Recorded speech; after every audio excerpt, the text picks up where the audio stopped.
usulkan kepada Bapak Presiden Prabowo yang sejak awal sudah memberikan dukungan terhadap perjuangan Palestina agar membuka pendaftaran bagi pemuda-pemuda Indonesia yang siap berjihad ke Palestina. Buka pendaftaran, latih mereka, persenjatai, kirim ke medan Gaza untuk bertempur membebaskan Al-Aqsa. Siap tidak? Siap tidak? Jadi kalau Bapak Presiden menyetujui usulan dari sepuh kita Kiai Haji Muhyiddin Junaidi tadi, saudara sambut tidak? Dukung tidak? Jangankan rakyat yang diberangkatkan ke Palestina, tentara saja yang diberangkatkan ke Palestina itu tidak semudah itu. Panglima TNI tidak semudah menggerakkan begitu saja. Berangkat sekian batalion ke Palestina tidak bisa, harus lapor kepada Presiden. Presiden sebagai Panglima tertinggi, beliau yang berwenang, dan Presiden pun harus atas restu daripada DPR. Termasuk kita mau diberlakukan darurat militer, misalnya sebagainya, Presiden harus ada restu dari DPR. Tidak serta-merta begitu saja. Nah, apalagi rakyat. Beliau sangat konsentrasi masalah Palestina. Bagaimana bantuan kepada Palestina. Bahkan beliau mengirim kapal laut kepada Palestina untuk memberikan bantuan. Tetapi, satu sisi juga, ini juga harus kita lapor kepada PBB. Tidak semudah itu. Itu militer. Kan begitu. Nah, bagaimana kalau kita akan mengirim rakyat? Tidak semudah itu. Ya, itu tidak semudah.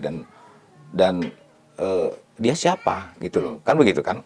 Jadi semuanya itu diatur ya, diatur oleh undang-undang, ya diatur oleh ketentuan, ya peraturan yang berlaku. Jadi tidak serta-merta asal bicara saja. Karena Rizik Syihab mengatakan, Pak Prabowo izinkan buka pendaftaran ke Palestina agar pemuda-pemudi Indonesia berjihad di Palestina. Mengenai usulannya untuk dibuka pendaftaran itu, pemuda-pemuda dari Indonesia pergi ke Palestina, saya setuju. Sama. Tapi yang pergi jangan saudara-saudara kami, anak-anak Nusantara. Yang pergi jangan saudara kami dari Banten, dari Jawa Barat, dari Aceh, dari Papua, dari Maluku, dari Bali. Jangan. Tapi keturunan Baklawi untuk pergi ke Palestina. Yang mengaku cucu Rasulullah dan sebagainya. Tetapi secara akademis memang diteliti itulah oleh Kiai Imad itu. Dan saya pernah ketemu dengan beliau juga di perjuangan Wali Songo Indonesia itu di PBI itu. Ya, jadi ya, beliau hanya ingin meluruskan sehingga inginnya bahwa umat Islam tidak mengkultuskan kepada salah satu kaum, kan begitu kan. Beliau juga dekat dengan para habaib, beliau juga dekat. Nah, Assalamualaikum warahmatullahi wabarakatuh. Bismillah, alhamdulillah, Allahumma sholli wa sallim wa barik ala sayyidina maulana Muhammadin wa ala alihi wa ashabihi ajma'in, amma ba'du. Saudaraku pemirsa, dimanapun Anda berada, semoga senantiasa dalam lindungan Allah subhanahu wa ta'ala.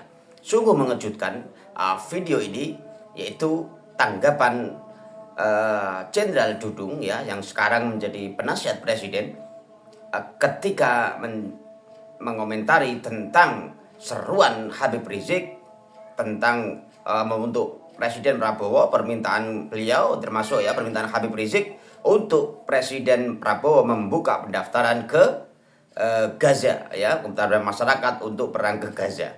Dan juga bagaimana telah kita melihat sendiri bagaimana tanggapan Kiai Haji Maduddin Usman Al-Bantani. Ya, saya setuju dengan Kiai Haji Maduddin bahwa jangan pribumi dulu yang daftar ya. Yang Habib itu dulu, anak-anak mereka dulu yang daftarkan, pemuda-pemuda mereka dulu yang daftarkan. Nah, berangkat dulu. Nah, kalau memang dirasa perlu bantuan anak-anak pribumi, ya mungkin bisa dilakukan kalau memang itu baik ya. Oke, saudaraku sekalian, tidak berlama-lama, mari kita simak bagaimana tanggapan Jenderal Dudung tentang seruan Habib Rizik untuk mengirim pasukan ke Gaza. Dan juga bagaimana kita akan melihat bagaimana Jenderal Dudung ini mengomentari tentang polemik nasab ya. Mari kita simak bersama-sama. TNI Purnawirawan Dudung ini saat ini menjabat sebagai penasihat khusus Presiden urusan pertahanan nasional ya, Prof ya. Dan sekaligus juga ketua Komite Kebijakan Industri Pertahanan. Betul ya, Pak ya? Betul. KKIP. Ya, jadi ini posisi yang menurut saya sangat strategis saat ini di tengah situasi geopolitik yang semakin banyak sekali pergolakan-pergolakannya lah gitu. Nah, saya ingin kita berangkat dari pernyataan Pak Prabowo sendiri di acara Tanwir Muhammadiyah, sidang Tanwir Muhammadiyah di Kupang kemarin, Jenderal. Jadi Pak Prabowo bilang bahwa kita ini harus bersyukur, tapi juga harus waspada. Jadi bersyukur karena Indonesia ya relatif aman, tidak dibom seperti negara lain gitu. Tapi harus waspada karena situasi geopolitik ini nggak menentu. Ketidakpastian kelihatan sekali, banyak perang di berbagai tempat. Terakhir Suriah bergolak. Kemudian juga posisi Indonesia yang strategis dan dilalui perdagangan dunia melalui laut itu 40%. Itu melalui laut Indonesia gitu. Jadi sulit untuk tidak terseret kalau ada perang gitu. Itu pandangan Pak Prabowo. Nah, saya ingin mendengarkan bacaan Jenderal Dudung sendiri gimana soal situasi yang sekarang ini. Baik, terima kasih Mas Sahal. Memang saya sebagai penasihat khusus Presiden bidang pertahanan, yang tentunya tugas hari-harinya ya saya memberikan informasi kepada beliau, kemudian bagaimana langkah-langkahnya dan antisipasinya berupa executive summary, jadi ke beliau sampaikan hampir setiap saat, tergantung perkembangan situasi, tapi kalau rutinnya per minggu, bulan. Nah, ini rutin kita sampaikan. Kalau kita mencermati betul yang disampaikan Bapak Presiden, memang betul perlu kita antisipasi bahwa pertahanan itu tidak serta-merta identik dengan alutsista. Pertahanan itu baik pertahanan ideologi, politik, ekonomi, sosial budaya, kemudian pertahanan dan keamanan. Nah, yang menonjol kalau beliau sampaikan bahwa yang dikatakan berdampak itu bisa jadi, terutama masalah ekonomi. Kan begitu kan, masalah ekonomi. Karena apalagi kita banyak barang-barang kita yang masih impor dari luar, terutama bahan makanan. Nah, ini di satu sisi juga pertahanan kita juga pasti juga akan berdampak. Masalah pertahanan kekuatan militer kita, kan seperti itu. Nah, oleh karenanya beliau sudah menyampaikan dan kita pun sudah mengantisipasi kemungkinan-kemungkinan yang terjadi seluruh elemen juga. Saya yakin juga mereka sudah mempersiapkan diri. Artinya bahwa pertahanan ini perlu kita jaga. Artinya jangan sampai dampak dari luar itu berdampak secara signifikan di wilayah Negara Kesatuan Republik Indonesia. Itu. Nah, terkait dengan soal itu, Jenderal, soal militer ya, kan Pak Prabowo bilang kan, tidak ada negara yang kuat tanpa militer yang kuat. Tidak ada militer yang kuat tanpa uang. Tidak ada uang tanpa dukungan rakyat. Tidak ada dukungan rakyat tanpa pemerintahan yang bersih dan adil. Tuh, jadi kan muter itu, Jenderal. Nah, ini saya ingin mendengar pandangan Jenderal Dudung ya. Militer kita, bukan hanya soal alutsista ya, tapi dari segi SDM, teknologi, kemudian secara keseluruhan lah. Itu seberapa siap kalau misalnya tadi situasi yang ya semoga aja tidak terjadi ya, itu terjadi. Jadi kita terseret dalam atau konflik Laut Cina Selatan lah, eskalasi perang dunia lah atau apa begitu misalnya. Seberapa siap kita? Ya, artinya kalau siap ya harus siap. Karena tugas pokok TNI adalah menjaga kedaulatan Negara Kesatuan Republik Indonesia. Kalau saya berbicara tentang kemampuan, ya identik dengan alutsista dan sebagainya, ini kan sangat rahasia. Tetapi TNI kita siap untuk menghadapi kemungkinan-kemungkinan ancaman baik dari luar maupun dari dalam. Saya sependapat tadi sampaikan Pak Prabowo bahwa TNI-nya kuat, harus punya anggaran yang kuat.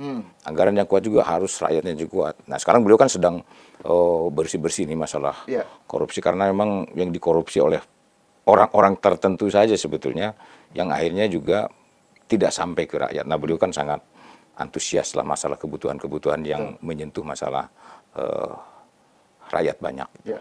Dan juga di pidato pelantikannya ya, kalau tidak salah Pak Prabowo bilang bahwa concern utama beliau itu kan bikin agar rakyat itu wong cilik itu guyu, tersenyum. Jadi bagaimana agar rakyat itu tersenyum? Saya kira arahnya ke situ juga ya. Betul.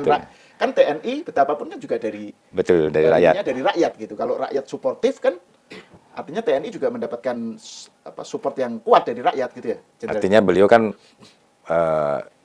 perjalanannya cukup lama ya, melihat perkembangan situasi, ya bagaimana rakyat, kan beliau juga ketua KTI, bagaimana petani-petani, beliau paham betul tentang kondisi. Makanya kan beliau sering menyampaikan, saya tidak mau lagi lihat tukang beca umur 70 tahun masih mengayuh beca. Beliau itu tidak mau lagi melihat seperti itu. Beliau ingin rakyat itu sangat sejahtera.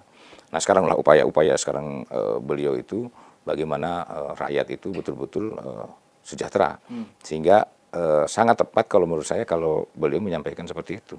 Karena konsentrasinya adalah bagaimana mensejahterakan rakyat. Nah, sasarannya adalah para koruptor-koruptor ini betul-betul beliau sangat antusias untuk dibabat. Itulah artinya sudah harus segera ditindak dengan tegas seperti itu. Dan itu diulang beberapa kali oleh Pak Prabowo ya. Ya kita harus dukung. Setuju. Kalau mau benar kita harus bersih dulu. Betul. Nah, terus ini Jenderal, kalau ini saya masih mengacu kepada pidato Pak Presiden di sidang Tanwir Muhammadiyah ya, karena menurut saya banyak beberapa poin yang menarik gitu. Kan tadi di tengah situasi ketidakpastian geopolitik itu kita harus waspada, siap, dan itu membutuhkan pemimpin politik yang handal.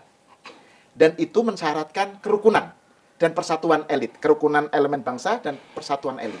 Nah ini menurut saya kata kunci yang juga sering disebut ya oleh Pak Prabowo tentang pentingnya kerukunan elit, karena terus kemudian kan Pak Prabowo menyebut soal jangan sampai kita ini dikacaukan oleh pertentangan, adu domba, kemudian hoax, terus kemudian narasi-narasi yang memecah belah gitu.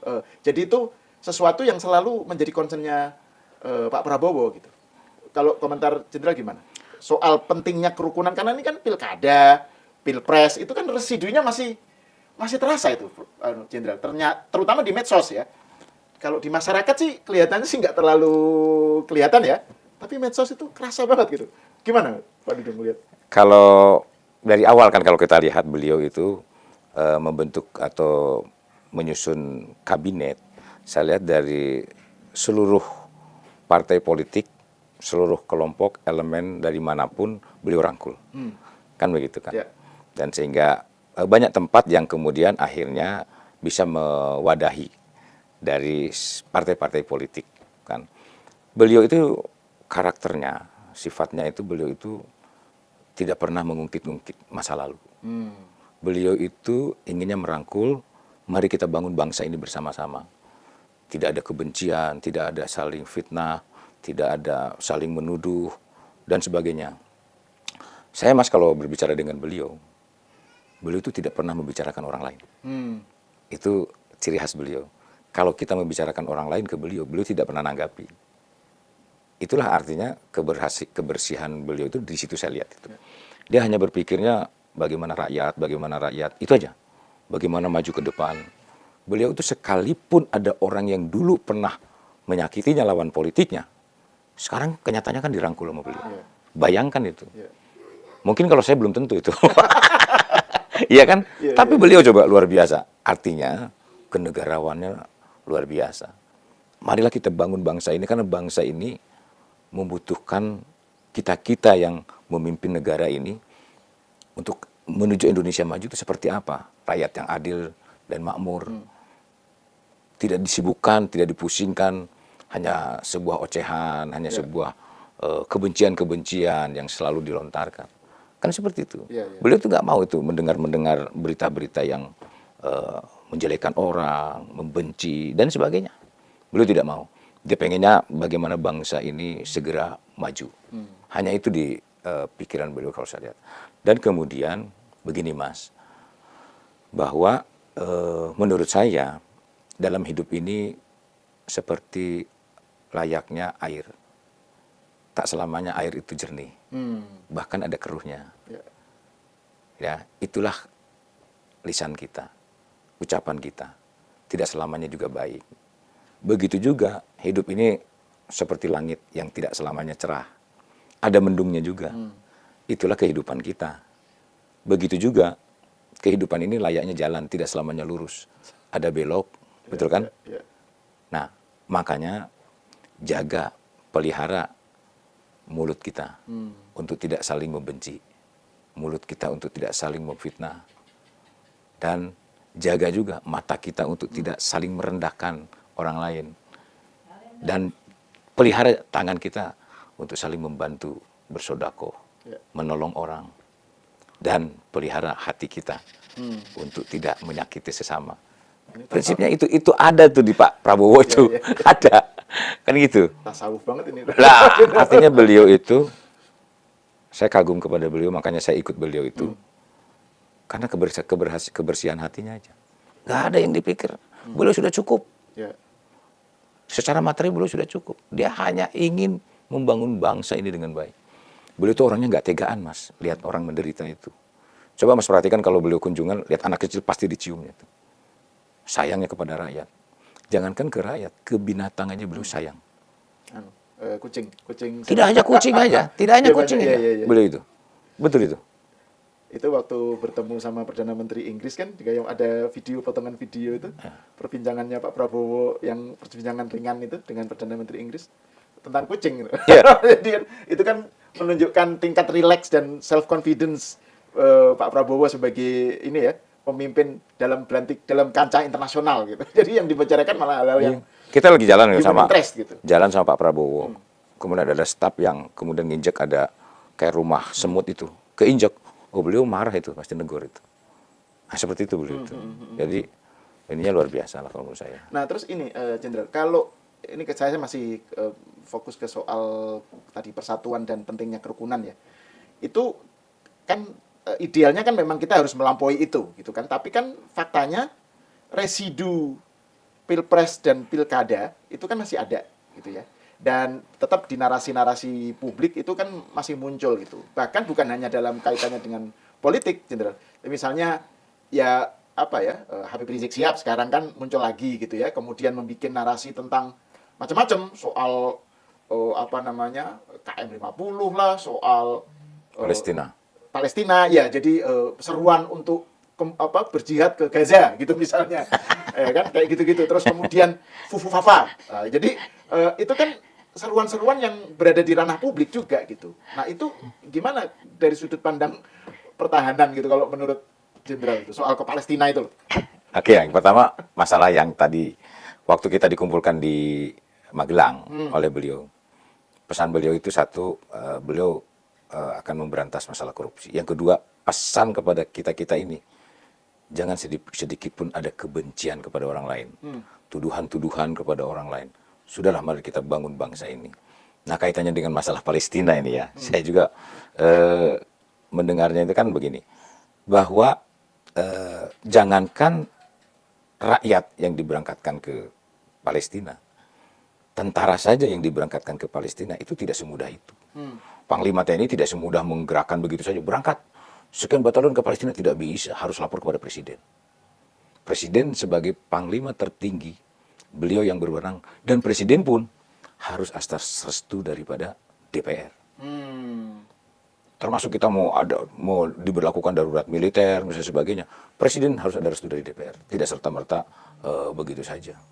Nah, apalagi rakyat. Beliau sangat konsentrasi masalah Palestina. Bagaimana bantuan kepada Palestina, bahkan beliau mengirim kapal laut kepada Palestina untuk memberikan bantuan. Tetapi satu sisi juga, ini juga harus kita lapor kepada PBB, tidak semudah itu militer, kan begitu. Nah, bagaimana kalau kita akan mengirim rakyat? Tidak semudah itu, ya itu tidak semudah dan dia siapa gitu loh, kan begitu kan? Jadi semuanya itu diatur ya, diatur oleh undang-undang, ya diatur oleh ketentuan, ya peraturan yang berlaku. Jadi tidak serta-merta asal bicara saja. Itu hanya retorika aja gitu kan. Ya, betul. Dan kalau komitmen soal terhadap Palestina dan Gaza kan Pak Prabowo sudah luar biasa, Pak, sampai mahasiswa dari Palestina pun diundang ke sini, kemudian diberikan fasilitas-fasilitas pendidikan dan sebagainya. Beliau sangat konsen sekali, tidak hanya berupa fisik, tetapi bahasa diplomatik pun di luar sana beliau sangat perhatian masalah Palestina. Ya memang yang kita analisa saat ini, yang kita berikan masukan bahwa masalah ideologi yang sekarang ini sedang berkembang, saya pikir tidak terlalu mengkhawatirkan ya. masalah ideologi. Walaupun saat ini sudah mulai muncul-muncul informasi-informasi, namun tidak terlalu mengkhawatirkan. Begitu juga masalah sosial budaya, ya. Dan yang banyak upaya-upaya yang sekarang dikejar oleh Bapak Presiden itu adalah masalah ekonomi. Sehingga ketahanan pangan, food estate, ini sekarang sedang gencar-gencarnya digalakan. Nah, itulah salah satunya juga beliau mengantisipasi. Kalau misalnya terjadi perang dunia misalnya, nah kita juga udah siap ya secara ekonomi. Artinya kita kemandirian itu betul-betul kita jaga sehingga kita tidak tergantung kepada orang lain, seperti itu. Ketahanan pangan dan energi ya. Energi ya. Karena kan itu terkait soal hilirisasi apa itu kan arahnya supaya kita tuh ada kemandirian soal energi dan pangan itu ya. Itu untuk jaga-jaga gitu. Nah, ini saya ingin bicara ke yang lain ini, Jenderal, lebih luas lah gitu. Jenderal ngikutin nggak soal perdebatan di kalangan NU terutama ya, tapi juga di kalangan umat Islam sih, antara ini loh, soal kontroversi nasab habaib. Nah, kita kan tadi bicara tentang Habib Rizik Syihab nih. Jadi kan Kiai Imad dari Banten itu Imaduddin ya kan mempertanyakan soal originalitas nasab habaib, bahwa itu kok apa betul itu nyampe ke Rasulullah atau enggak gitu kan. Ini kan rame terutama di kalangan hadiyin ya. Banyak yang mempertanyakan itu, misalnya berani tes DNA enggak gitu. jadi ini rame. Nah, yang saya tahu kan Jenderal Dudung ini punya hubungan silsilah dengan Sunan Gunung Jati. Ya, jadi kan ini kan ada kaitan lah gitu dari segi tema gitu. Bisa komentar tentang itu nggak, Jenderal? Jadi begini Mas, memang kan ditemukan oleh Kiai Imad itu berdasarkan hasil dari survei bahkan penelitian ya tesisnya beliau itu diketemukan bahwa tidak ada garis keturunan dari Rasulullah. Yang saat ini ada Habib yang mengatakan keturunan dari Rasulullah. Dan akhirnya kemudian berita itu ramai lah ya. Dan nah seperti itu.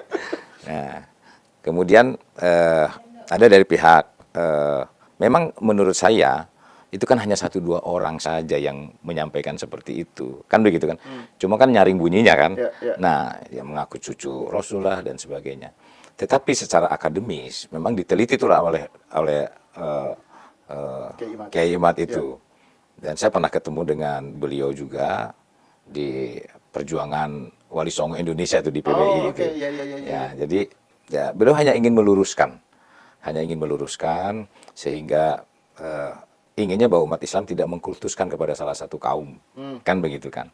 Beliau juga dekat dengan para habaib, beliau juga dekat. Nah, analisa saya kepada mereka bahwa kita antisipasi, jangan sampai antara kiai dengan para habaib ini terjadi ketegangan.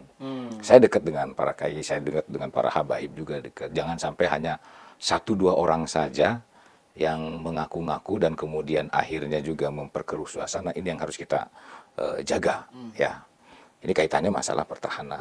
Artinya kita melihat Mas, negara Timur Tengah, Irak, Iran, Libya, Lebanon, Afghanistan, Syria, Yaman, Mesir, itu porak-poranda hanya satu agama dan dibedakan 2 suku, Sunni dan Syiah. Mereka bunuh-bunuhan dan mereka satu daratan. Nah, bagaimana bangsa kita 17.000 pulau, 6 agama. Betul kan? Ya. Yang berbeda-beda. Makanya toleransi ini betul-betul harus dijunjung tinggi. Nah, kalau satu agama pun kemudian akhirnya juga ada yang mencoba-coba mengganggu. Kan begitu? Nah, ini kita harus waspada. Sehingga saya sampaikan kepada mereka, tetap jangan sampai saling membenci, saling menjatuhkan, apalagi saling memfitnah. Ini yang harus kita jaga. Jadi Kiai Imaduddin itu hanya meluruskan sesuai dengan fakta sejarah seperti itu saja sebetulnya. Dan para habaib yang lain pun ya banyak yang mendukung lah sebetulnya. Artinya dan beliau-beliau juga sangat mendukung pemerintah.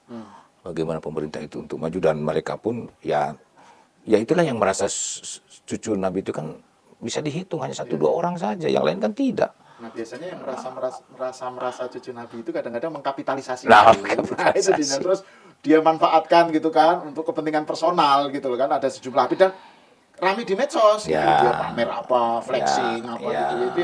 Terus juga itu soal bahwa harus melalui dia soal keberkahan apa gitu. Jadi narasi-narasi Ya. semacam itu yang justru Habib-Habib yang kayak Profesor Quraisy Shihab misalnya, Iya. itu kan nggak perlu nyebut Habib. Iya. jadi itu dihormati malah justru gitu ya. Bahkan yang ilmu yang yang tinggi seperti Quraisy Shihab itu bahkan banyak diamnya. Betul ya. Biasanya yang ilmunya kurang biasanya suka teriaknya lantang sekali. Nah, kalau terkait soal silsilah Jenderal Dudung sendiri dengan Sunan Gunung Jati itu bisa diceritakan nggak? Karena kan ada masjid di Cirebon apa yang itu gimana itu? Jadi bapak saya asli Cirebon, Hmm, ibu saya asli Banten, kan begitu. Oke. Ya betul ada silsilahnya dari Syarif Hidayatullah, makanya saya bangun masjid Syarif Abdurrahman. Syarif itu mengambilnya dari Syarif Hidayatullah, Abdurrahman itu nama saya. oke. Nama saya mengambil dari Syekh Abdurrahman, itu pamannya Syarif Hidayatullah. Jadi nama saya itu Abdurrahman, itu ngambil dari situ. Nah, ibu itu dari Banten. Jadi dari masih keturunan Sultan Hasanuddin juga seperti itu. Ya itu seperti itulah nasabnya ceritanya keturunan. Nah, selain soal kontroversi habaib dengan kiai, beberapa hari lalu itu ada yang keramaian soal Gus Miftah itu. Jenderal Dudung pasti kan ngikutin ya.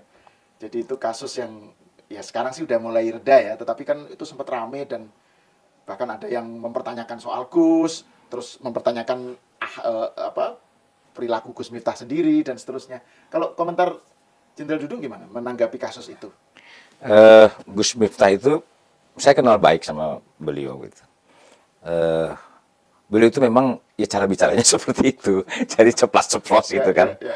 Padahal orangnya baik gitu loh, orangnya baik. Menurut saya orangnya baik dan memang tidak tepat lah kalau misalnya menyampaikan seperti itu tadi, ya mungkin merendahkan orang apalagi di kalangan rakyat banyak gitu kan ya. Betul. Dan saya salutnya itu ke beliau juga minta maaf lah karena memang sebetulnya apa yang terjadi dalam di dunia ini Pak, itu semua karena Allah Subhanahu wa taala. Baik cobaan, rezeki dan segala macam. Termasuk musibah. Dan beliau menyadari itu. Namun yang kita petik hal positif dari beliau itu adalah beliau mengundurkan diri. Nah, itu. Itu saya senang itu, kesatria dia. Ya. Memang beliau salah. Ya, beliau salah dan beliau akui itu salah. Dan jiwa kesatria ini perlu kita contoh. Karena banyak pejabat-pejabat kita juga yang anak buahnya salah, nggak mau mengundurkan diri. Betul kan? Iya, betul. Bagus itu. Ini harus perlu kita contoh. Jadi kalau Jangan ada di sini, di stafnya salah, Ya. betul kan? Anak buahnya salah, apalagi yang melibatkan pimpinannya, mundur harusnya. Ini jiwa kesatria. Jiwa kesatria, iya. Biasanya kan kalau kita misalnya melihat kasus-kasus di negara lain, misalnya di Jepang, atau apa itu kan, Iya, mundur itu sesuatu mundur yang lah, memang, kesatria lah. langkah yang harus diambil. Jangan di takut. Indonesia kan masih jarang. Iya, gitu. jangan takut dengan pangkat dan jabatan. Iya. Kadang-kadang kan ada pejabat-pejabat di kita takut dengan pangkat dan jabatannya. Itu walaupun salah gitu kan. Nah, seperti itu. Bagus itu, perlu dipetik itu yang positifnya. Iya, betul. Iya. Dan ini kan maksudnya kalau dilihat lepas dari soal perilakunya Gus Miftah Ya, yang rame itu ya, tapi kan si- kaitan Gus Miftah dengan Pak Prabowo itu kan maksudnya kan jasanya dalam Pilpres apa itu kan besar, tapi tetap dia mundur gitu ya. Artinya kalau kita boleh bandingkan pernyataannya Gus Miftah dibanding ada ulama-ulama yang nggak saya sebut namanya, narasinya lebih parah dari itu. Betul. Lebih parah. Gitu, menghina kepala negara, betul kan? Ya. Lebih parah, mengajak umatnya untuk semacam revolusi dan segala macam. Ada juga politikus yang menghina presiden. Padahal diatur di dalam Undang-Undang pasal 218 ayat 1 untuk tidak menghina atau mengganggu kehormatan presiden. Itu pidana. Iya. Tapi tidak ada tindakan. Iya benar. Betul nggak? Iya, sebutan dungu, sebutan Nah, itu kalau kan. Gus Miftah aja bicara goblok, tapi ada yang lebih parah lagi seperti itu kan. Cuma persoalannya ini situasi politik sedang tidak bagus. Dan beliau ada di dalam lingkaran politik itu sekarang. Begitu kan? Kalau beliau mungkin tidak masuk dari stafnya presiden, mungkin berbeda ceritanya. Kan ada juga ulama yang sering menyampaikan hal-hal yang tidak baik. Iya. Kan seperti itu. Omongannya betul-betul kasar gitu. Tapi kan seakan-akan kok dimaafkan aja gitu ya. Ya menurut saya harus tegas lah dengan hal-hal seperti itu. Oke. Ya kalau Gus Miftah mengundurkan diri, kalau ada hal-hal yang seperti itu yang lebih buruk kalimatnya dari Gus Miftah. Harus tegas dong. Ya tuh, harus tegas yang seperti itu. Di Irak itu kalau menjelek-jelekan presiden, mengumpat presiden, diambil langsung. Kalau di kita terlalu baik menurut saya itu. Terlalu baik. Terlalu baik. Oke, nah terus ini Jenderal Dudung, saya pengen mengulik nih soal-soal yang lebih tentang personal Jenderal Dudung sendiri ya. Kan saya baca di beberapa media itu tentang Jenderal Dudung ya. Sebelumnya kan ini nih tentang Jenderal Dudung secara personal ya. Sebelumnya kan dulu pernah menjadi loper koran, kemudian jual kue pasar ya, jajan pasar lah gitu. Terus tiba-tiba jadi tentara, terus dikasat, terus sekarang menjadi penasihat presiden untuk pertahanan. Bisa diceritakan selintas nggak soal itu tuh? Jadi memang dulu tahun 81 bapak saya meninggal. Jadi bapak saya itu hanya seorang PNS di Bekang 3 Siliwangi, Bekang Dam 3 Siliwangi. Ya golongannya juga tidak tinggi lah ya. Dan kemudian setelah sepeninggal itu kan ibu tuh anak 8. Saya nomor 6. Dan baru ada yang kuliah baru 2 orang. Bagaimana tuh masalah ekonominya kan? Kemudian saya lihat ibu, waduh, sulit. Akhirnya saya memutuskan, saya dulu waktu masih SMP itu sering keliling, kan saya tinggal di asrama. Tinggal di asrama, jadi tempat tidurnya itu 2 susun. Yang perempuan di bawah, yang laki-laki di atas. Tumpuk-tumpukan lah. Tempat tidur itu untuk anak laki-laki 4, anak perempuan 4 di bawah itu. Nah, kemudian ibu itu sering bawa makanan dari Cirebon, mendatangkan seperti kerupuk, udang, terasi. Saya sudah keliling ke tetangga-tetangga. Nah, kemudian saya SMA, saya memutuskan, harusnya saya diterima di SMA yang pagi. Kemudian ibu itu dengan saya ke kepala sekolah untuk minta saya yang siang aja karena anak ini mau ngantar koran. Nah, ini saya sekolah yang siang di SMA 9 Bandung. Nah, pagi itu biasanya jam 4 pagi saya ngantar koran. Nah, kemudian nganter sampai jam 8. Itu nganter ke rumah-rumah gitu ya? Iya, jauh Pak, dari jaraknya itu dari Cikapundung itu sampai Kiara Condong. Ada 100-an sekian rumah lah. Kemudian selesai itu jam 8 pagi.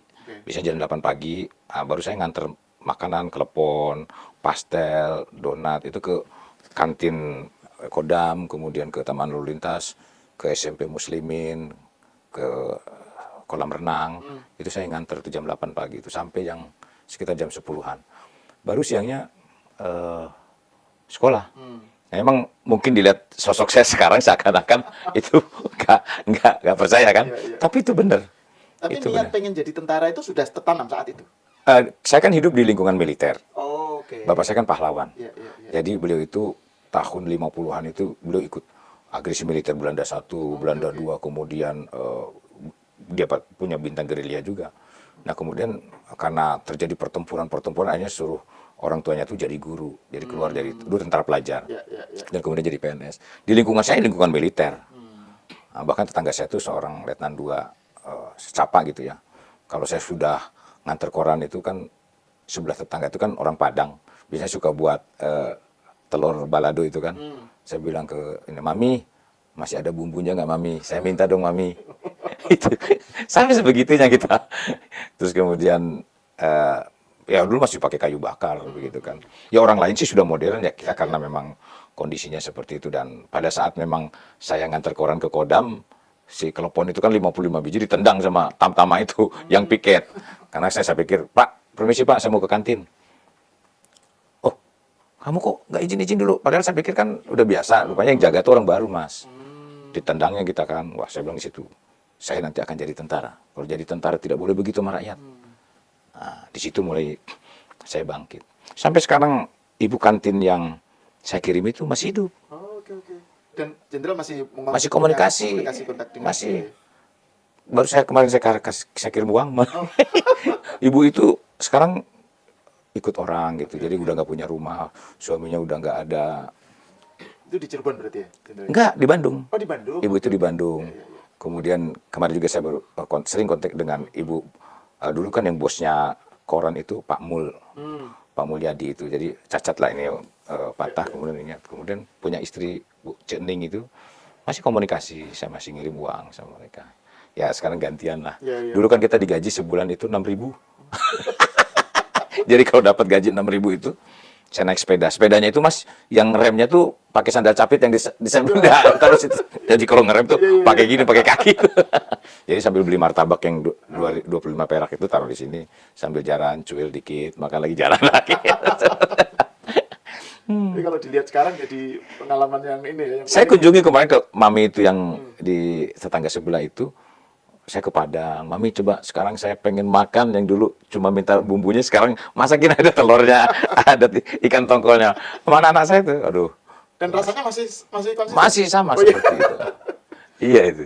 Nah itu Jenderal masih menjalin hubungan dengan yang loper koran juga, dengan loper koran, dengan, Masih. dengan apa yang Bahkan ada bosnya loper. loper masih dengan pengganti saya loper koran itu ada namanya Mayor Dayat sekarang dan Ramil. Jadi setelah dari saya ke dia. Jadi betul-betul. Nah terus ini Jenderal, kalau pengalaman ketika di tentara nih, kan saya mendengar juga bahwa ketika menjadi kasat atau bahkan sebelumnya ya menjadi Ya. komandan itu kan termasuk yang dicintai lah sama anak buah gitu ya, hubungannya dekat lah gitu dengan anak buah. Itu gimana itu filosofinya itu?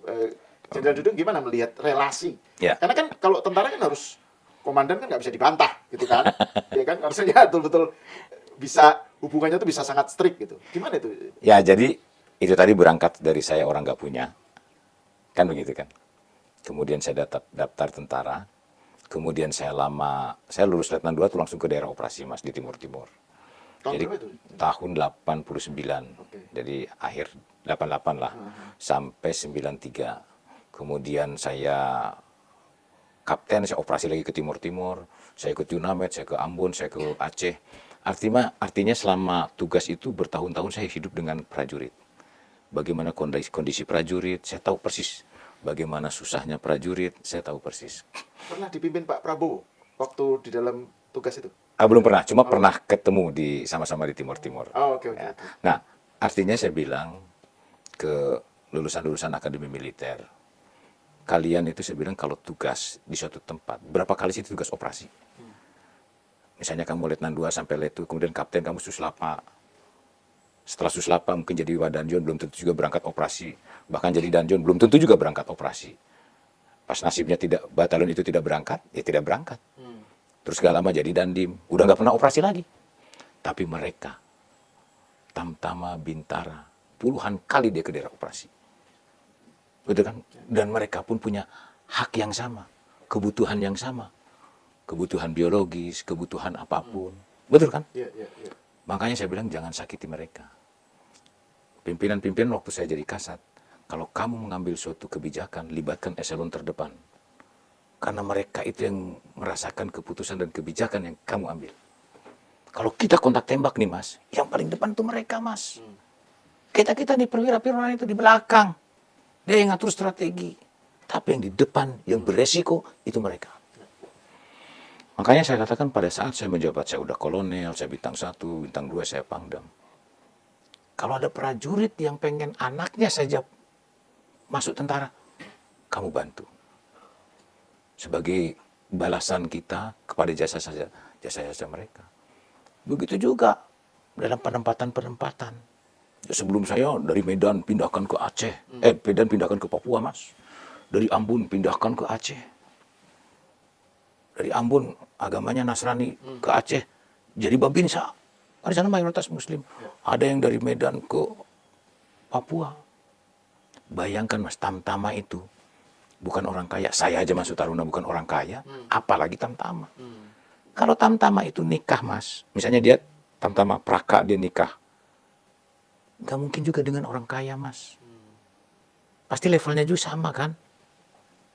Betul nggak? Ya. Levelnya sama. Nanti udah nikah itu Mas, diikuti adik iparnya. Belum lagi adiknya sendiri pengen ikut. Saya kan sering ngecek rumah-rumah anggota. Adik anggota ada.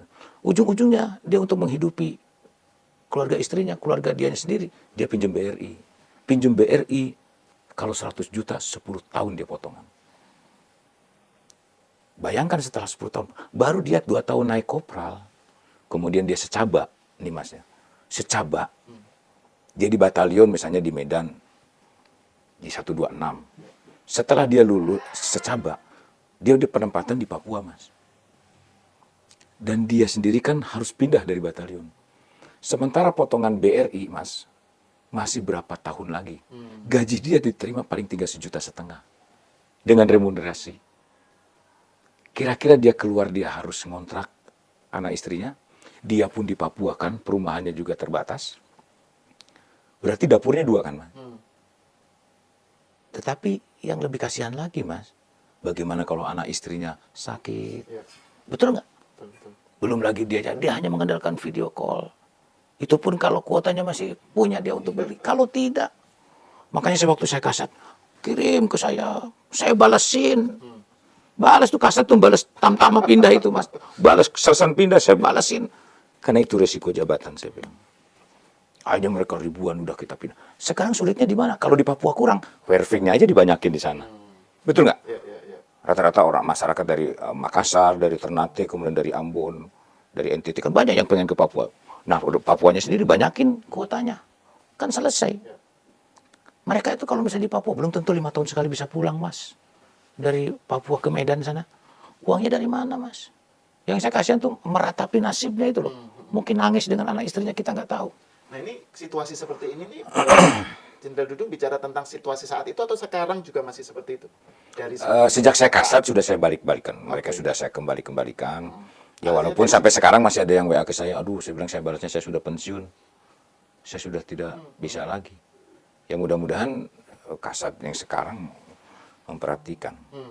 Tapi kalau Jenderal Maruli saya lihat bagus dia. Ya perhatian kepada anak buahnya, perhatian kepada masyarakat. Waktu saya kasat pun dia Pangkostrat itu bagaimana membuat bor air untuk masyarakat nanam jagung, padi dan segala macam tanpa dana. Dia cari sendiri dari CSR, dari mana. Kadang-kadang dia udah kalah baru minta ke saya. Pak Kasat tolong bantu. Oh, saya bantu. Saya bantu untuk rakyat. Beliau seperti itu, saya lihat itu. Ya mudah-mudahan beliau meneruskan. Kasihan mereka-mereka. Kalau kita ini kan pindah lulusan akademi militer itu pasti ada fasilitas, ada apa, rumah disiapin, segala macam. Kita punya jabatan. Mereka kasihan. Makanya saya sampaikan kepada seluruh unsur pimpinan. Pemimpin yang hebat itu yang dicintai anak buahnya. Tapi yang lebih hebat lagi kalau pemimpin itu mencintai anak buahnya. Itu Pak Prabowo tuh waktu Menhan, beliau kalau lihat prajuritnya menderita di daerah operasi, wah, beliau tuh langsung, saya pernah laporan Pak ini Kapolri, langsung beliau belikan. Sangat perhatian, beliau kan orang lapangan ya, beliau orang sering saya ketemu di daerah operasi, sangat perhatian kepada prajuritnya. Itulah perhatian saya ke anggota gitu ya. Artinya bahwa pemimpin itu harus empati, Mas, harus punya itu. Tidak serta-merta yang tadi Mas, perintah. Iya, Mas. Tetapi kamu bantu mereka, kamu nolong. Kayak hukum atraktif, kalau kita bantu orang, kita akan dibantu orang. Kalau kita menolong tapi kalau kita jelek sama orang, tinggal nunggu aja itu. ada karmanya ya. Ada karmanya, kan seperti itu. Nah, terus juga saya mendengar soal ini cerita yang menarik nih, soal kerukunan agama di dalam kiprah Jenderal Dudung ketika masih aktif ya, kan soal rumah ibadah nih Jenderal. Kan Jenderal ini Muslim taat dari keturunan Sunan Gunung Jati tapi juga punya concern dengan rumah ibadah agama lain. Kan prajurit kan agamanya berbeda-beda gitu kan. Terus bisa diceritakan nggak Jenderal soal itu? Saya dari dulu memang jadi kapten.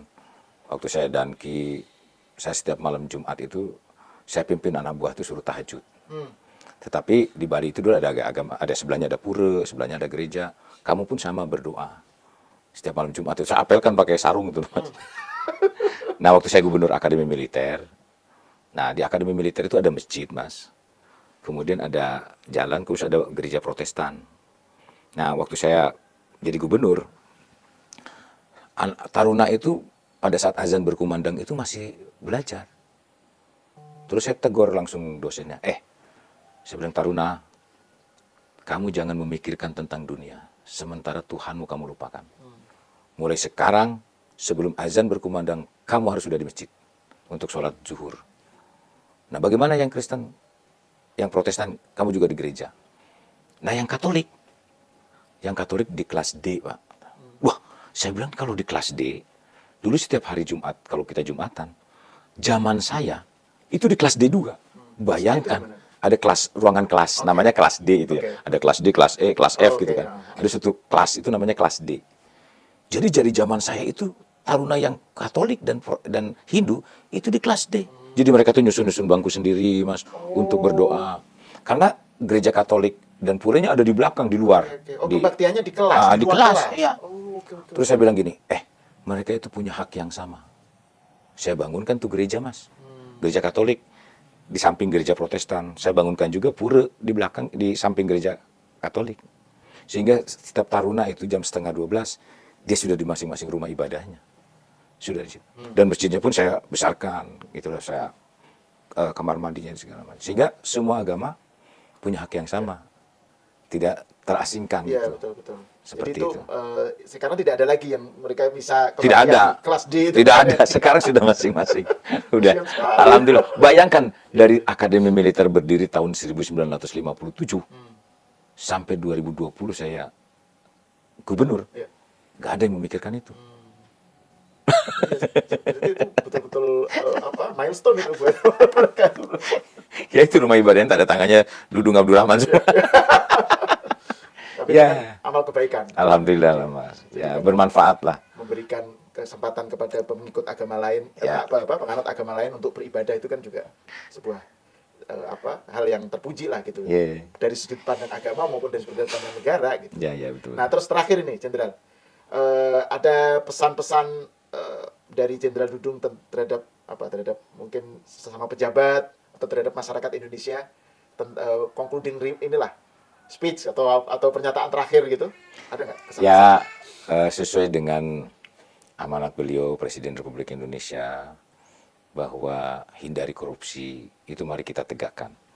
Mari pejabat itu menggunakan hati nurani, menggunakan anggarannya betul-betul untuk kepentingan rakyat.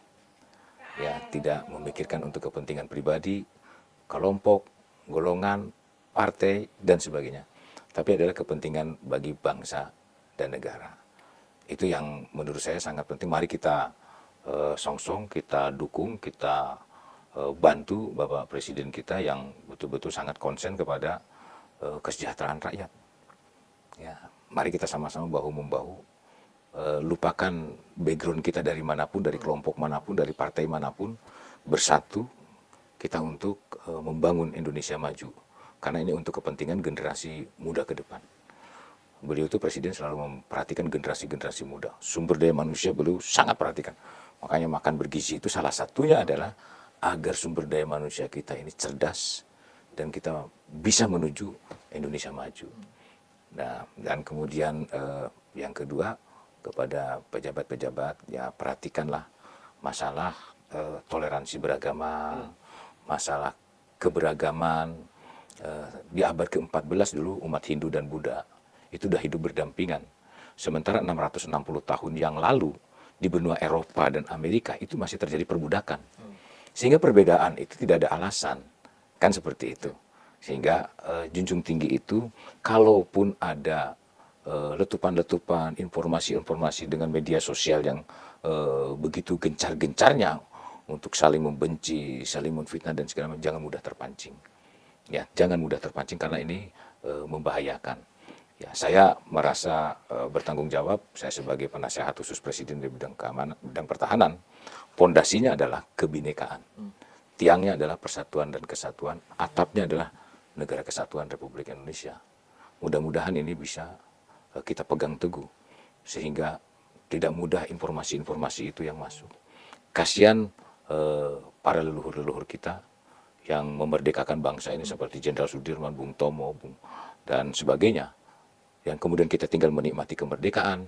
Jangan sampai seperti negara-negara lain yang porak-poranda hanya gara-gara isu yang tidak bisa kita pertanggungjawabkan. Hanya karena kepentingan kelompok, hanya kepentingan golongan. Tapi mari kita bersatu untuk kepentingan bangsa dan negara. Itu saja. Ya. Itu tetap bersyukur tapi Ya, juga waspada. waspada. Gitu ya.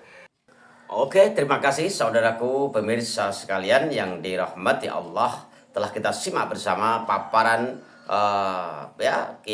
Jenderal Dudung tentang Habib Rizik dan berbagai hal di dunia, ya juga di negara ini khususnya, dan juga beliau menanggapi tentang tesis Kiai Haji Matuddin Usman Al-Bantani yang beliau juga sangat mendukung sepertinya dan setuju dengan apa yang dilakukan oleh Kiai Haji Matuddin Usman Al-Bantani, bukan untuk mengadu domba atau memecah belah masyarakat, namun meluruskan hal-hal yang terjadi dan menyampaikan bahwa apa yang dilakukan oleh Kiai Matuddin Usman Al-Bantani adalah hal yang sebenarnya sesuai data dan fakta. Oke, saudaraku sekalian, kurang lebihnya mohon maaf. Wallahul muwaffiq ila aqwamit thoriq. Wassalamualaikum warahmatullahi wabarakatuh.